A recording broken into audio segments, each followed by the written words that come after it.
Good morning, good morning. कैसे हो आप? सब बढ़िया, मस्त, ज़बरदस्त भाई, हैं? ठीक हो? तो आइए है ना, स्टार्ट करते हैं भाई। देखिए, एक छोटी सी चीज़ थी जो मैंने सोचा कि पहले मैं शेयर कर देता हूँ आप सभी से।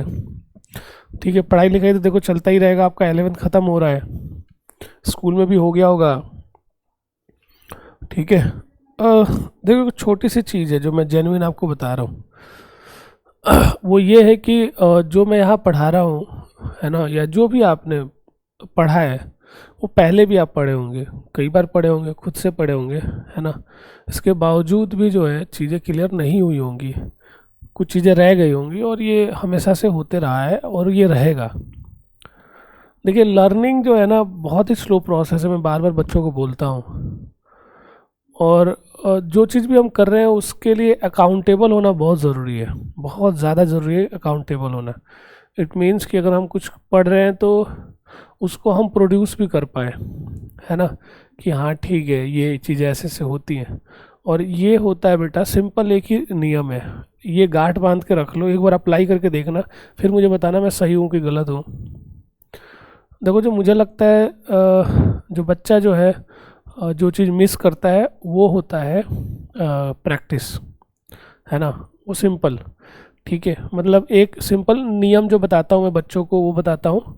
और 25 क्वेश्चंस रूल, सिंपल एक रूल है जो मैंने पहले भी डिस्कस किया होगा। 25 क्वेश्चंस रूल बेटा, 25 क्वेश्चंस रूल। आप खुद से एक बार पूछ के देखो, आप एक बार खुद से बेटा पूछ के देखो कि सेशन ख़त्म हो रहा है, क्या आपने हर रोज़ 25 क्वेश्चंस प्रैक्टिस करा है? हर रोज़, एवरी डे, क्या आपने एवरी डे 25 क्वेश्चंस प्रैक्टिस किया है? चलो मैं एवरी डे की बात छोड़ देता हूँ, है ना। आप वीक में क्या 4 से 5 बार 25 क्वेश्चंस एवरी डे प्रैक्टिस किए हो? I am talking about physics बेटा, टोटल की बात नहीं कर रहा हूँ। क्या आपने प्रैक्टिस किया है? क्या सोच के देखो, आंसर आएगा, गारंटी है 99.99% बच्चों का आंसर आएगा कि सर नहीं करा है। ठीक है, देखिए यही चीज़ हम मिस कर देते हैं केवल थ्योरी पार्ट पढ़ने से, केवल इस टीचर से पढ़ लिए, उस टीचर से पढ़ लिए, उससे बेटा बात नहीं बनेगी तो नहीं बनेगी। आप ये लिख के रख लो, आप पढ़ लो, 5 बार पढ़ लो, आप 10 बार पढ़ लो, फिर देखना क्वेश्चंस नहीं बनेगा, नहीं बनेगा भाई। ये चीज़ें ऐसे ही है और ऐसे ही थी, ऐसे ही रहेंगी, समझ रहे मेरी बात। तो ये बड़ा ही इम्पोर्टेंट है है ना, ये बड़ा इम्पोर्टेंट है। 25 क्वेश्चंस रूल, ठीक है, 25 क्वेश्चंस रूल, ठीक है। देखिए, सिंपल चीज़ एक ध्यान रखिए, है ना, do not break the chain. समझिए इस चीज़ को, मतलब ये है कि 25 क्वेश्चंस रूल ये कहता है कि आप 25 क्वेश्चंस हर रोज़ प्रैक्टिस करोगे और आप चेन को ब्रेक नहीं करोगे। आप सभी जानते हैं माइकल फेल्प्स को, सब जानते हैं, he is the greatest athlete, है ना, प्रेजेंट इन द यूनिवर्स, ये मान लो, ग्रेटेस्ट एथलीट। वो केवल बेटर जो है अदर स्विमर से भी नहीं है, जिनको नहीं पता मैं बताता हूँ, आप सर्च भी कर लीजिएगा। माइकल फेल्प्स जो है एक स्विमर है जिन्होंने 5 टाइम्स ओलंपिक्स में पार्टिसिपेट किया हुआ है, और उनके पास 23 गोल्ड मेडल्स हैं, सिल्वर और ब्रॉन्ज तो छोड़ ही दो, बहुत सारे, ठीक है। 5 टाइम्स, है ना, ओलंपिक्स में उन्होंने पार्टिसिपेट किया हुआ है, और केवल 23 गोल्ड्स हैं, गोल्ड मेडल्स हैं, समझ रहे हो, बहुत बड़ी बात है बेटा। और ये केवल अपने ही सेगमेंट में ग्रेटेस्ट एथलीट नहीं है, बाकी के सेगमेंट में भी है। आप कोई और भी स्पोर्ट ले लोगे ना तो उसमें इतने मेडल्स किसी ने नहीं जीता है, किसी ने नहीं जीता है, किसी ने नहीं जीता है बेटा, ध्यान रखिए, किसी ने, नो वन, है ना। उनसे एक चीज़ पूछी गई कि ये आपके सक्सेस जो है उसके पीछे क्या रीज़न है, उन्होंने बड़ा सिंपल आंसर दिया, है ना, प्रैक्टिस एवरी डे। जब इंटरव्यूअर ने पूछा कि सर बस सिंपल प्रैक्टिस एवरी डे, उसने कहा कि शायद आप इस चीज़ को बहुत ही छोटा मान के चल रहे हैं, मैं जो कह रहा हूँ आप शायद समझ नहीं पा रहे। प्रैक्टिस एवरी डे का मतलब ये हो गया कि घर में फंक्शन हो तो भी मैंने प्रैक्टिस करा, फेस्टिवल हो तो भी मैंने प्रैक्टिस करा, हेल्थ ठीक नहीं रही तो भी मैंने प्रैक्टिस करा। कोई भी एक्सटर्नल जो रीजन्स है वो हैम्पर नहीं करा प्रैक्टिस को। आप समझ रहे हो? मूड अच्छा है खराब है कोई लेना देना नहीं है, प्रैक्टिस करो। तो उन्होंने कहा कि मैंने 365 एक साल में 365 दिन मैंने प्रैक्टिस किया, और ये मैं लगातार करते आया हूँ, लगातार। ये बहुत ही इंपॉर्टेंट चीज़ है बेटा। देखो कोई बहुत ज़्यादा क्या कहते हैं, मतलब होता है ना, कोई हम ऐसे नहीं कह सकते कि कोई किसी का आईक्यू लेवल बहुत अच्छा है तो बहुत सफल है। ऐसा तो होगा नहीं कि उनसे बेटर स्विमर कोई होगा नहीं या उनसे बेटर आईक्यू वाला कोई होगा नहीं। बट बेटा कंसिस्टेंसी मैटर करता है। वही मैंने यहाँ पे लिखा है, do not break the chain. मतलब 25 क्वेश्चंस आपने सेट कर लिया तो हर रोज आपको 25 क्वेश्चंस प्रैक्टिस करना है, चाहे कुछ भी हो जाए। अगर इन केस मान लो, है ना, अगर आप इन केस अगर मान लो नहीं हो पाता, किसी दिन मिस कर देते हो, तो ये याद रखो, do not miss twice. Do not miss twice, ध्यान रखिएगा। जैसे अगर गलती से किसी दिन आप मिस कर देते हैं तो ये मेक श्योर कीजिए कि नेक्स्ट डे आप वो साइकिल रिपीट ना करो। मतलब आज मिस कर दिया कल भी मिस कर दिया, ऐसा नहीं होना चाहिए। आज अगर मिस हो गया तो कल जरूर आपको बैठना है, दोबारा मिस मत करना, तो वो हैबिट बन जाएगा फिर, है ना। कभी कभार होता है बाय डिफॉल्ट, बहुत हेल्थ ख़राब है, बहुत दिक्कत आ गई, कुछ वजह हो गया, तो ये चीज़ें हम कर देते हैं, पर सेकंड टाइम वो मिस नहीं होना चाहिए। मतलब वो कंजिक्यूटिवली मिस नहीं होना चाहिए, आज नहीं पढ़ा तो कल भी नहीं पढ़ेंगे। गिल्ट में नहीं जाना है कि ठीक है आज मेरी पढ़ाई नहीं हुई, अब उसकी वजह से मैं परेशान हूँ, मैंने क्यों नहीं किया, मैंने चेन ब्रेक कर दिया, अब तो गए हम 50 चीज़ें। नहीं, अगले दिन तुरंत बैठने हैं बिना कुछ सोचे, है ना। देखो अच्छे हैबिट्स को डेवलप करना है ना, चाहे कोई भी हैबिट हो। जैसे यहाँ पे ये आपका 25 क्वेश्चन की प्रैक्टिस, तो ये सिंपल तो रूल्स है, आप याद रखिए, काम आएगा। ठीक है, चलो इसी के साथ मैं स्टार्ट करता हूँ, इसी के साथ स्टार्ट करता हूँ। देखो हम जो पढ़ रहे हैं वो पढ़ रहे हैं वही रिजिड बॉडी डायनेमिक्स, सेम चीज़ चलेगा बेटा, practice makes a man perfect, है ना। रिजिड बॉडी डायनेमिक्स, चलिए।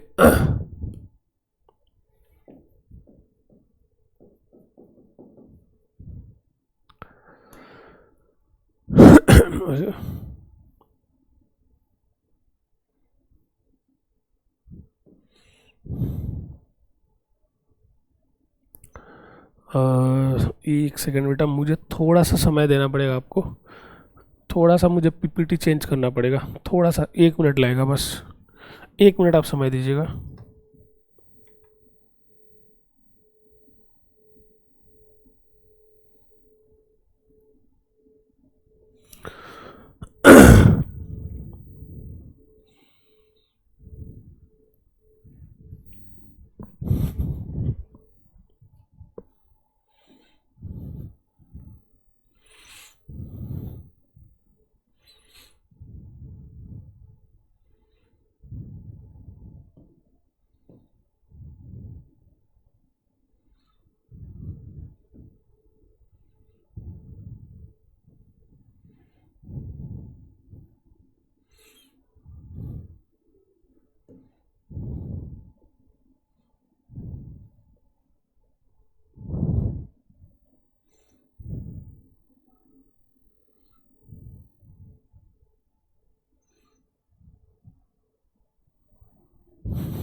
चलिए बेटा कीजिए, क्वेश्चन कीजिए,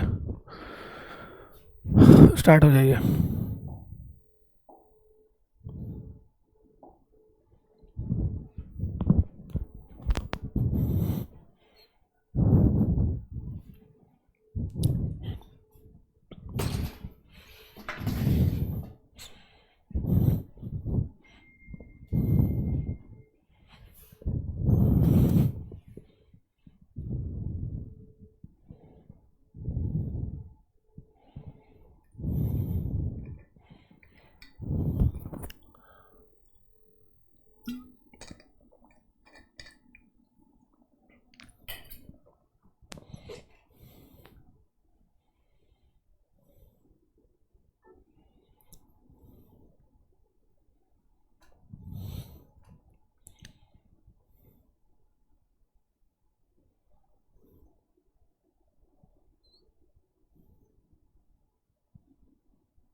हाँ जी, चलिए देखिए, कह the position of the centre mass of uniform semi circular wire of radius r is placed in xy plane with its center at the origin and the line joining its ends as x axis given by, है ना। देखिए question में कुछ ऐसे कह रहे हैं,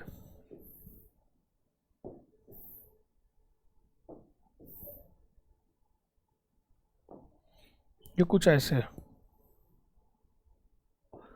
ये रिंग हो गया, ये सेंटर हो गया 0,0, ठीक है।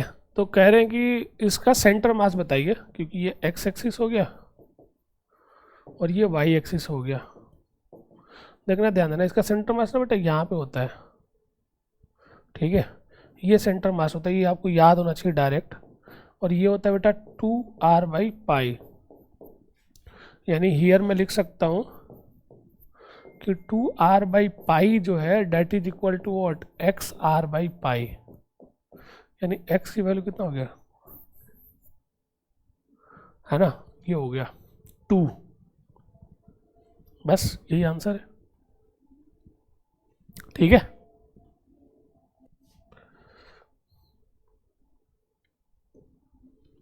ये कीजिए।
हाँ जी, चलिए।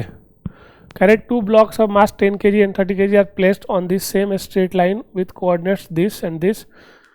The block of 10 kg is moved on the same line through a distance 6 centimeter towards each other.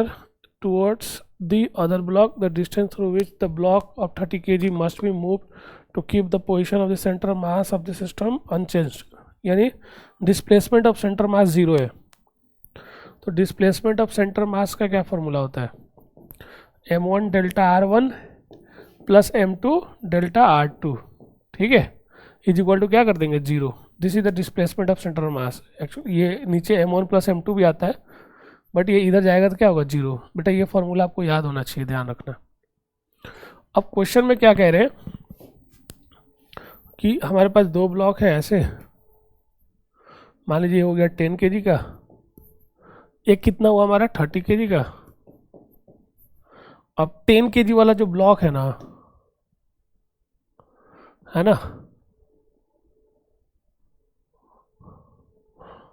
Moved on this same line through a distance 6 centimetre. मान लीजिए इसको हमने 6 सेंटीमीटर मूव करवाया और इसको मान लो मैंने, है ना, वाई मूव करवा दिया. तो ये पूछ रहे कितना मूव करवाया ताकि सेंटर मास क्या रहे? रेस्ट पे रहे बस.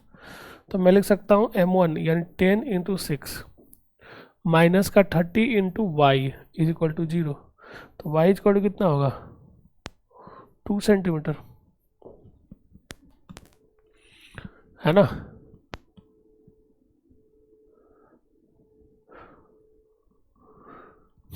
तो 2 centimetre, 2 centimetre from the 10 kg block, 2 centimetre towards the 10 kg block. ध्यान रखिएगा, अगर इसको राइट साइड मूव कराएंगे तो इसको लेफ्ट साइड, इसको लेफ्ट साइड तो इसको राइट साइड. ध्यान रखिएगा, अपोजिट डायरेक्शन में मूवमेंट करवाएंगे, है ना. मतलब या तो एक दूसरे के तरफ, नहीं तो एक दूसरे के अवे, बस. ठीक है.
कह रहे in a system of two particles,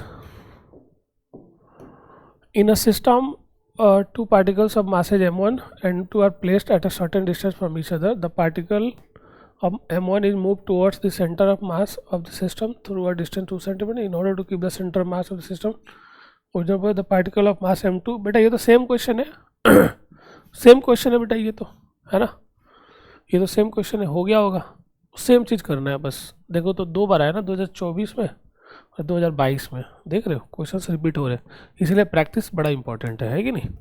आइए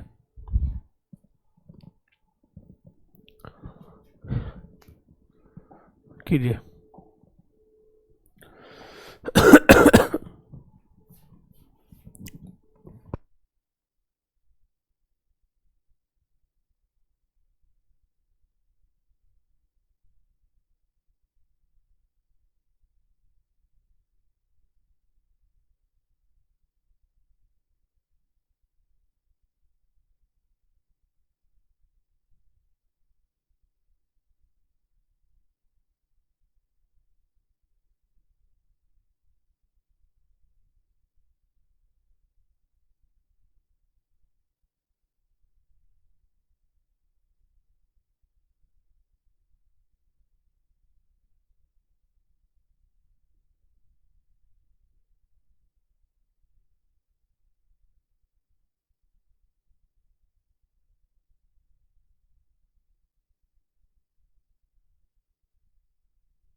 चलिए बेटा ये देखते हैं।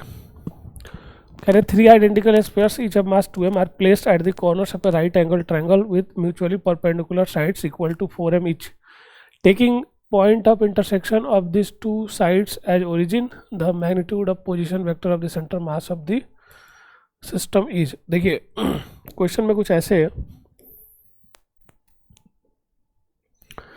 कि यहाँ पे एक पार्टिकल रखा है, यहाँ पे एक पार्टिकल, यहाँ पे एक पार्टिकल 2m, मैं पार्टिकल मान के चल रहा हूँ कि उसका डायमेंशन तो दिया नहीं है, ये भी 2m 2m,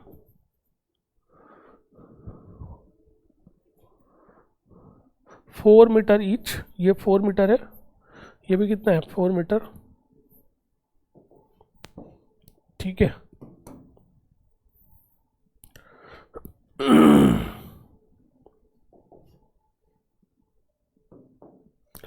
ये हो गया x axis, this is y axis, है ना। अब देखिए सिंपल इसका कोऑर्डिनेट्स लिख लीजिए। इसका कोऑर्डिनेट्स क्या होगा, 4,0, इसका होगा 0,4 और इसका 0,0। तो सेंटर मास जो लिखिएगा आर सी ओ एम, वो क्या लिखिएगा, 4 into 0 i cap 0 j cap plus में 4 m into 4 i cap plus 0 j cap plus में 4 m into 0 i cap plus 4 j cap divide by कितना होगा हमारा टोटल मास 4, है ना। 4 एम नहीं यार, 2 एम है, सॉरी बेटा, ये 2 एम है, ये हो जाएगा 6 एम। तो देखो तो ये तो ख़त्म हो गया, ये कितना हो गया, एम एम से तो कट ही गया, 4 2 जा 8, 4 2 जा 8, तो 8 आई कैप 8 जे कैप बाई 6, यानी 4 i cap 4 j cap by 3, यानी 4/3√2, यानी, है ना। ये ध्यान रखिएगा, इन्होंने पूछा किसका है, द मैग्नीट्यूड पूछा है ना, तो मैग्नीट्यूड कितना होगा, है ना, आई का स्क्वायर जे का स्क्वायर, यानी 4/3√2, बस। यानी आंसर कितना होगा 3, एक्स की वैल्यू कितना आएगा 3, बस सिंपल, समझ में आया। उसको स्क्वायर किया बेटा, 4/3 का स्क्वायर प्लस 4/3 का स्क्वायर का रूट, बस।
हाँ जी, कह रहे the distance of centre mass from and A of A one dimensional rod having mass density this and length this is this the value of alpha. देखना क्वेश्चन में कह रहे हैं कुछ ऐसे कि हमारे पास वन डायमेंशनल रॉड है, मान लीजिए,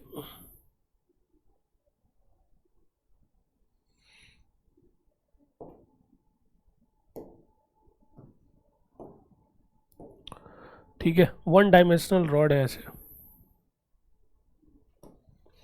ये हो गया एक्स एक्सिस, है ना, ये हो गया एक्स एक्सिस, ये ओरिजिन। तो यहाँ से अगर हम x पे जा रहे हैं और dx विड्थ का एलिमेंट लेते हैं, मान लीजिए ये dx विड्थ का एलिमेंट लेते हैं, ठीक है, ऐसे निकालते हैं। इसका सेंटर मास बेटा हमें पता करना है और इसका हमें डेंसिटी दे रखे हैं, one dimensional rod A be having mass density this KG पर मीटर, ये लीनियर मास डेंसिटी है, ध्यान रखिएगा। तो इसका डीएम जो मास निकालेंगे कैसे निकालेंगे, डेंसिटी इनटू इसका लेंथ, यानी रो नॉट डी एक्स माइनस का x square D x upon में एल स्क्वायर, बस ये डीएम हो गया। तो डिस्ट्रीब्यूटेड मास सिस्टम का सेंटर मास कैसे निकालेंगे, मैं इसके लिए सेंटर मास का फॉर्मूला लिखूंगा। तो मैं लिखूंगा, है ना, x COM is equal to d m into x upon में डी एम, इसका इंटीग्रेशन बस। अब इसके बाद काम खत्म पूरा मैथ से, फिर एक्स से इसे मल्टीप्लाई कर दो, तो ये होगा rho naught x into d x का इंटीग्रेशन माइनस एक्स से करोगे तो एक्स क्यूब होगा इंटू डी एक्स का इंटीग्रेशन अपॉन में क्या है एल स्क्वायर, अपॉन में नीचे क्या आएगा डीएम, डीएम का इंटीग्रेशन अगर मतलब रो नॉट डी एक्स का इंटीग्रेशन माइनस का एक्स स्क्वायर अपॉन में एल स्क्वायर डी एक्स का इंटीग्रेशन। देखो कुछ नहीं करा है ये डीएम है, डीएम नीचे लिखे और इंटीग्रेट मार दिए, ठीक है, और ऊपर वाले में x से मल्टीप्लाई करके इंटीग्रेट कर रहे हैं, लिमिट बाद में रख देंगे, ठीक है। तो देखिएगा यहाँ से x का इंटीग्रेशन कितना आएगा, ये हो जाएगा x square by two, zero से l माइनस का नीचे क्या है एल स्क्वायर, और ऊपर हो जाएगा x का पावर 4 बाई 4, यानी 4 यहाँ लिख देते हैं, जीरो से l अपॉन में। अब देखिएगा ये कट जाएगा, रोनट रोनट तो कट जाएगा, आपका जो रोनट रोनट है बेटा वो तो कट जाएगा ये। अब डी एक्स का इंटीग्रेशन क्या होगा, x जीरो से l माइनस का एक्स स्क्वायर का इंटीग्रेशन क्या होगा, x cube by three L square, क्योंकि नीचे एल स्क्वायर है ना, देखो यहाँ एल स्क्वायर है ना, तो बाहर एक्स स्क्वायर करने एक्स क्यूब बाई क्या हो जाएगा 3, जीरो से l, ये हो गया हमारा एक्स यूम। तो यहाँ से जो एक्स यूम आएगा कितना आएगा, L square by two minus का एल का power 4 by 4 L square upon में एल माइनस का L cube by 3 L square.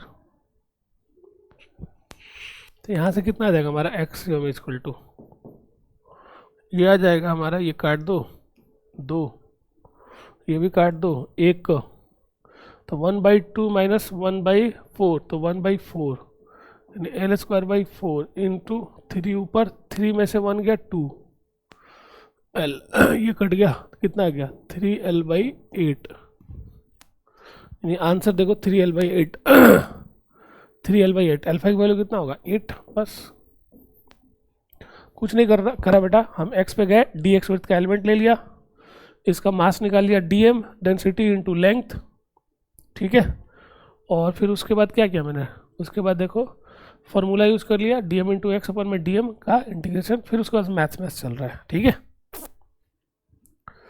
चलो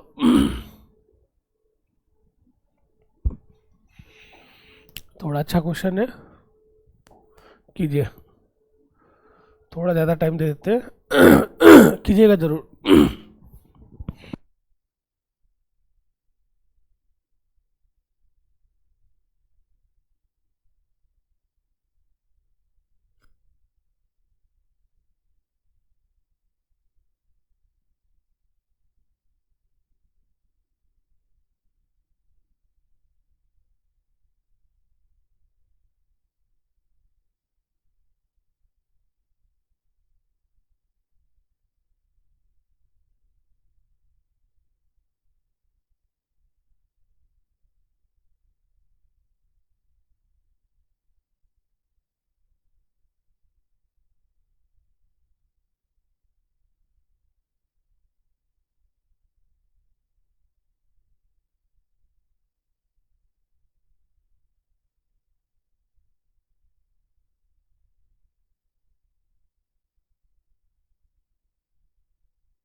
हाँ जी आइए देखते हैं बेटा। कह रहे uniform metal chain of mass m and length l passes over massless and frictionless pulley. It is released from the rest with a part of its length l is hanging on one side and rest of it this is hanging on the other side of the pulley. At a certain point of time when l by x the acceleration of the chain is g by 2 the value of x is, है ना, the value of x is। आइए देखते हैं।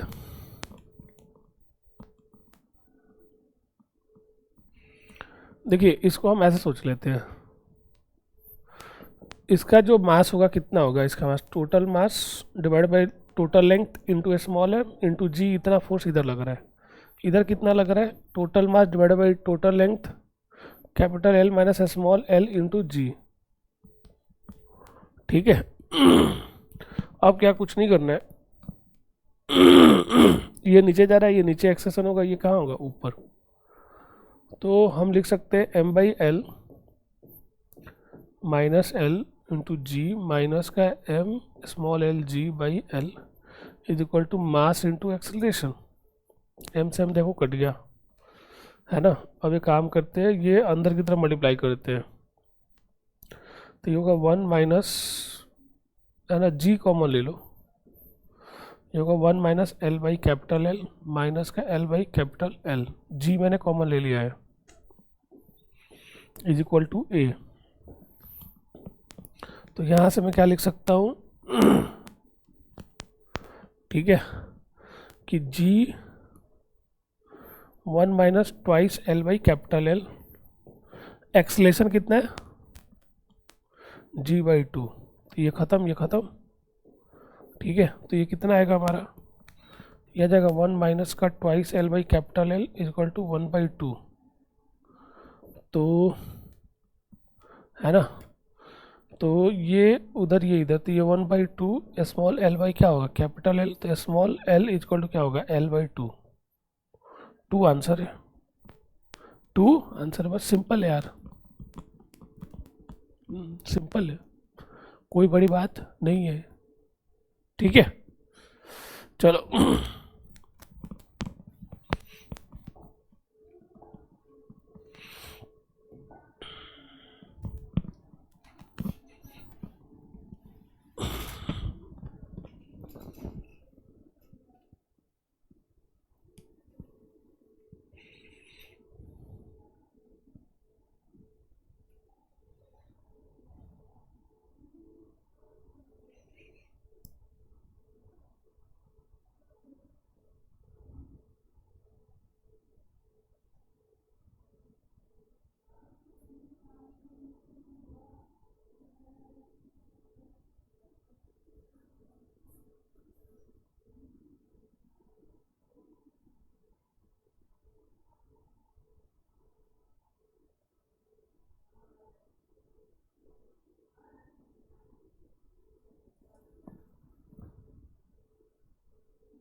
आइए बेटा देखते हैं। कह रहा circular hole of radius a by 2 is cut out of a circular disc of radius a as shown in figure. The centroid of the remaining circular portion with respect to point O will be. ठीक है, कुछ नहीं बेटा, दो disc मानो, एक ये और एक बड़ा वाला, एक छोटा वाला एक बड़ा वाला, बस छोटे वाले को ना नेगेटिव मास का डिस्क मान लो। कोऑर्डिनेट्स लिख लेते हैं। ये टोटल कितना है, ये ए, ये भी ए, तो a by 2। तो बड़े वाले डिस्क का जो सेंटर मास का कोऑर्डिनेट होगा, है ना, वो कहीं यहाँ होगा और ये होगा हमारा a,0 और इसका क्या होगा, a प्लस a by 2 कितना होगा, 3a by 2, 0 बस। ठीक है, तो मैं क्या लिख दूंगा, मैं लिखूंगा x u m is equal to बड़े वाले डिस्क का मास यानी सिग्मा इंटू एरिया इसका पाई ए स्क्वायर इंटू इसका कोऑर्डिनेट्स a,0 प्लस में मैं लिखूंगा minus sigma into pi a by 2 का स्क्वायर इंटू उसका कोऑर्डिनेट्स 3a बाई 2, 0 अपॉन में क्या होगा, सिग्मा पाई ए स्क्वायर माइनस का sigma pi A square by 4। ध्यान दीजिएगा मैंने क्या किया है, बस जो होल है ना उसका, है ना, मास ना नेगेटिव लेना है और बाकी जैसे हम फॉलो करते हैं वैसे ही करेंगे। बड़े वाले डिस्क का कोऑर्डिनेट्स लिख लिया सेंटर मास के लिए, छोटे वाले डिस्क के लिए लिख लिया, बस मास इंटू कोऑर्डिनेट्स और डिवाइड बाई टोटल मास बस। तो यहाँ से जो एक्स यू एम आएगा, देखो सिग्मा सिग्मा कट गया यहाँ पे ना, अगर नहीं भी लिखते ना सिग्मा एरिया के टर्म से भी डील करते तो आंसर आ जाता। पाई पाई भी कट जाएगा देखो, है ना, ए स्क्वायर भी कट जाएगा। ठीक है, ऊपर क्या बचा, ए, है ना, और माइनस में सिग्मा भी तो कट ही गया है, माइनस में क्या बचेगा, माइनस हो जाएगा ये 1/4 into 3a by 2 minus a/4, minus a/4 का मतलब माइनस a/4 तो कट गया, माइनस 3a, 4 2 या 8, तो ये होगा माइनस 4 दूनी 8, तो माइनस, हाँ, तो ये हो गया 1, सिग्मा भी यहाँ कट गया है, 1 माइनस 1/4, तो देखो कितना होगा, 8 में से 3 गया कितना होगा, 5a बाई 8, और ये कितना होगा 4/3, 2 कितना आ गया ये 5a बाई 6, 5a बाई 6, बस खत्म। ठीक है, बेसिक चीज़ यूज करना, कोई बड़ी बात नहीं है भाई। ठीक है, चलिए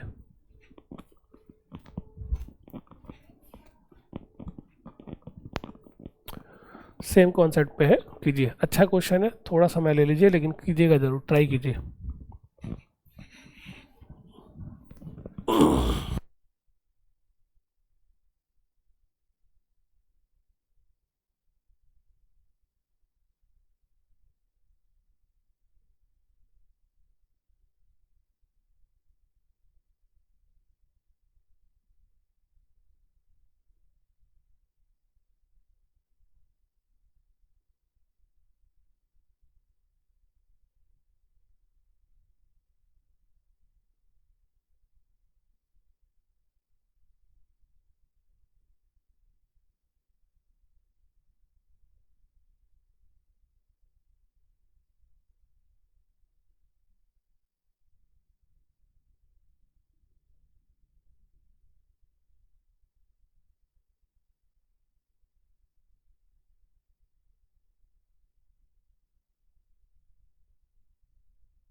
देखते हैं बेटा, कह रहा है uniform thin metal plate of 10 kg with dimension this, the ratio of x and y coordinates of the centre mass of the plate is n/8। ठीक है, the value of n is, सुनो अगेन वही करना है, एक बड़ा सा plate मानो, फिर ये मानो इसका मास नेगेटिव, बड़े वाले का पॉजिटिव, बस। ये कितना है भाई 3, ये भी कितना है 3, नहीं ये है 2, हाइट 2, ये 3, तो बड़े वाले का जो कोऑर्डिनेट्स होगा इसका हाफ 1.5 और ऊपर का हाफ। ठीक है, अब ये देखो ये ऑलरेडी जो है इससे कितना आगे है 1, हाइट में कितना है 1, ठीक है, और ये 1 और क्या कहते हैं फिर ये 2, मतलब ये स्क्वायर है, तो इसका जो कोऑर्डिनेट्स होगा वो कितना होगा, आगे से 1 इधर से भी 1, तो 1.5, ठीक है, कॉमा इधर से 1 फिर 0.5, तो 1.5 ये है, ठीक है, क्योंकि ये 2 है ना, तो ये 1 प्लस, क्योंकि बीचों बीच होगा ना तो 0.5, इधर भी 0.5, तो बस अब इसके बाद से लिख दो, लिखोगे RCOM is equal to, area के टर्म्स में डील कर लेते हैं बेटा, क्योंकि सिग्मा तो दोनों में रहेगा और कट जाएगा, अभी मैंने बताया आपको, तो बड़े वाले का एरिया कितना होगा 3 इंटू 2 इंटू बड़े वाले का कोऑर्डिनेट्स कितना है 1.5 कॉमा 1 प्लस में छोटे वाले का क्या होगा एरिया, ये 1 है ये भी 1 है, तो मेरा 1 इंटू 1, ये 1.5 कॉमा 1.5 डिवाइड बाई कितना 3 2 6 और ये होगा 7, तो ये होगा 3 2 6, अब मल्टीप्लाई कर दो, देखो 3 2 6 है ना। अच्छा ये रेशियो पूछे बेटा, तो रेशियो निकाल लेते हैं ना फटाफट, एक्स यूम अपन में वाई यूम, इसमें ना टोटल मास से मल्टीप्लाई करने की जरूरत नहीं है, यानी टोटल एरिया से मल्टीप्लाई करने की जरूरत नहीं है, केवल कोऑर्डिनेट्स लिख दो, समझ रहे हो, जैसे मैं पूरे का एरिया लिखूंगा,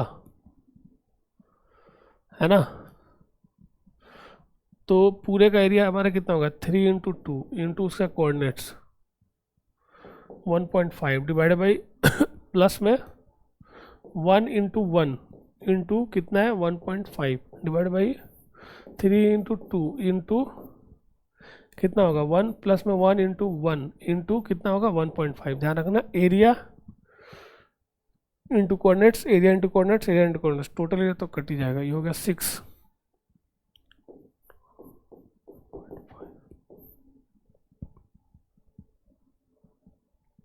3 2 6 प्लस में 1.5, तो ये कितना हो गया हमारा 9 10 10.5 अपॉन में 7.5, कितना हो गया ये 10.5 अपॉन में, है ना, तो मैं इसको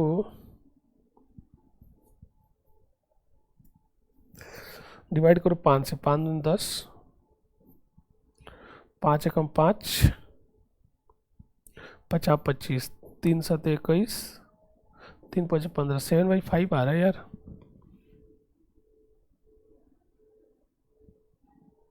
अच्छा अरे यार बेटा यहाँ माइनस होगा ना, उसका नेगेटिव लेना है, तो ये माइनस, यहाँ भी माइनस, ध्यान रखिएगा इसका तो हमें नेगेटिव लेना है ना मास या एरिया, तो 1.5 चला जाएगा, तो 8 7.5 अपॉन में 4.5,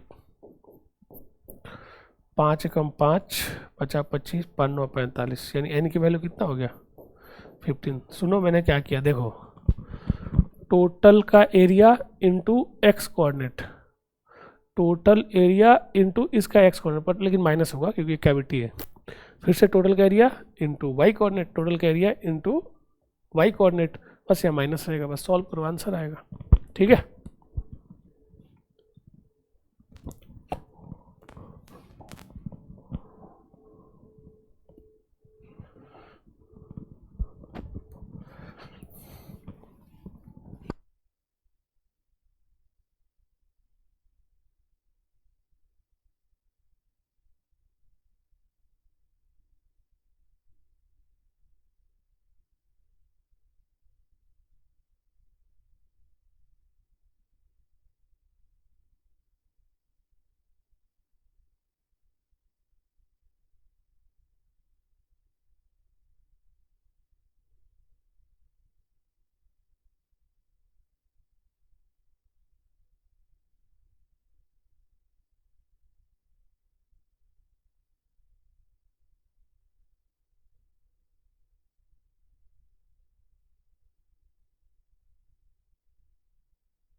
चलो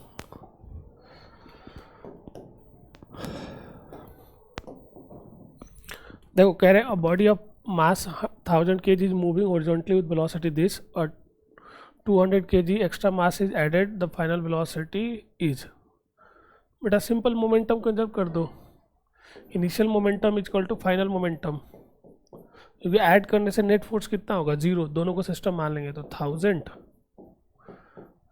इंटू वॉट 1000 इंटू 6 और कितना हमने ऐड कर दिया 200, तो 1200 इंटू भी 5 मीटर पर सेकेंड, 5 मीटर पर सेकेंड बस। ठीक है, ये बताओ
सॉरी यार, ये माइक ऑफ था।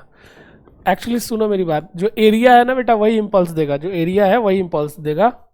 पूछा गया है कि किस में हाईएस्ट है इम्पल्स, तो सबका एरिया निकाल लिया, आप देख सकते हो जैसा सेफ है वैसा यूज़ करके। तो सेकंड वाले में सबसे ज़्यादा एरिया है, ठीक है। चलिए फिर एक लास्ट रिचुअल जो मैं फॉलो करता हूँ, नोट कर लिए तो याद रहेगा, और प्रैक्टिस कर लोगे तो कभी भूलोगे नहीं। Okay then, bye bye, good night.